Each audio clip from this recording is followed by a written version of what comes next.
Саламатсыңарбы, урматтуу окуучулар? Кутман менен. Бүгүнкү сабактын темасы позициялык эсептөө системалары. Сабактын максаты эсептөө системаларынын түрлөрүн окуп үйрөнүү, эсептөө системаларынын айырмачылыгы тууралуу окуп үйрөнүү.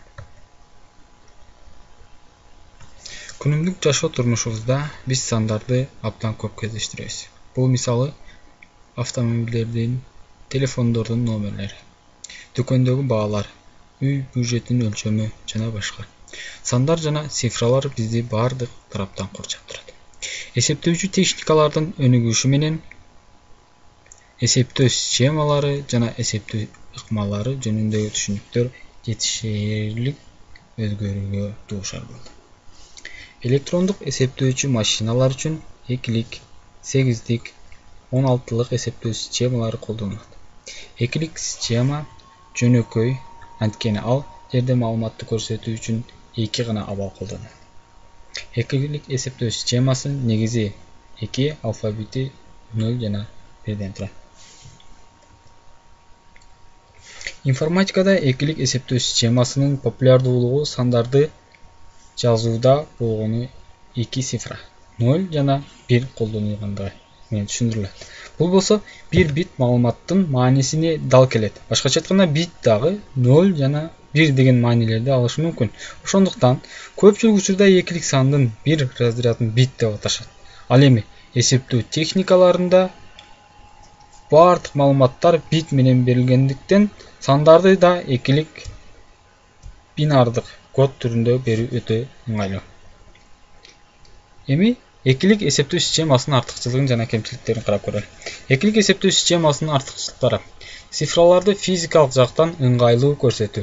1 деген цифрага электрондогу бар деген маанини туура келсе, 0 деген цифрага ток жок деген маани туура келет. 2-лик эсептөө системасынын кемчилиги: сандарды жазуу үчүн 0 жана 1 цифраларын өтө эле көп санда жазуу талап кылынат. Бул болсо 2-лик сандар менен иштөөдө адам үчүн кыйынчылыктар жаратылат. Мындай сандарды кагазга жазуу же аларды компьютердин экранынан окуп абдан ыңгайсыз. Ошондуктан 2-лик системасынан тышкары информатикада дагы 2 жардамчы 8-лик жана 16-лык эсептөө системалары колдонулат. Алар сандарды жыйнактуу жазууга мүмкүндүк берет.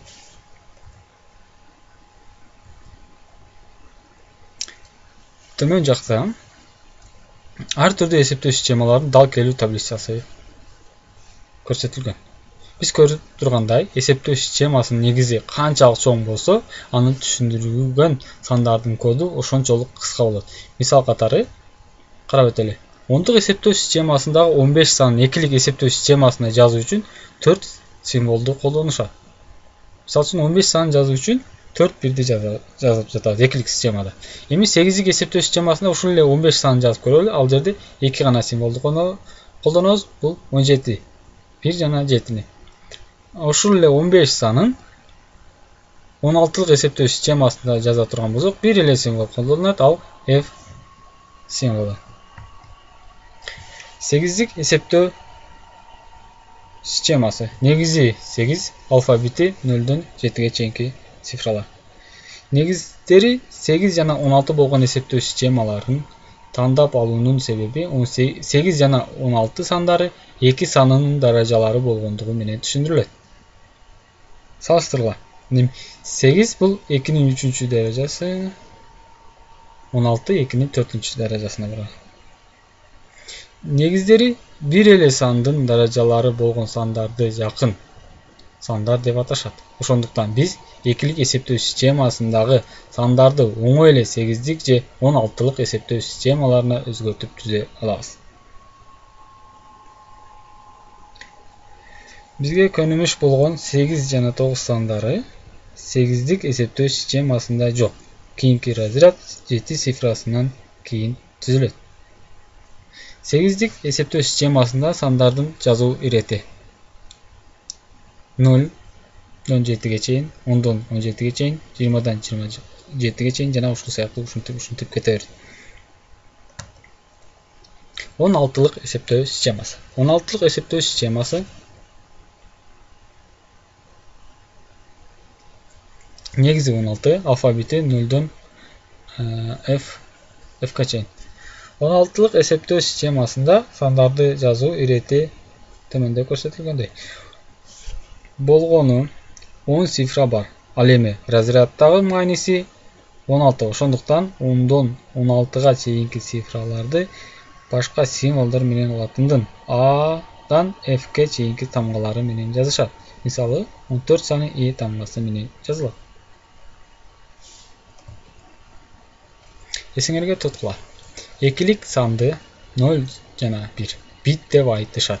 Алардан жарым байттарды 4 бит жана байттарды түзсө болот. Ар бир бит бул бир экилик белги. 1 же 0. Компьютердеги бардык маалымат ушул цифралардын ар кандай айкалыштарынын катарында сакталат.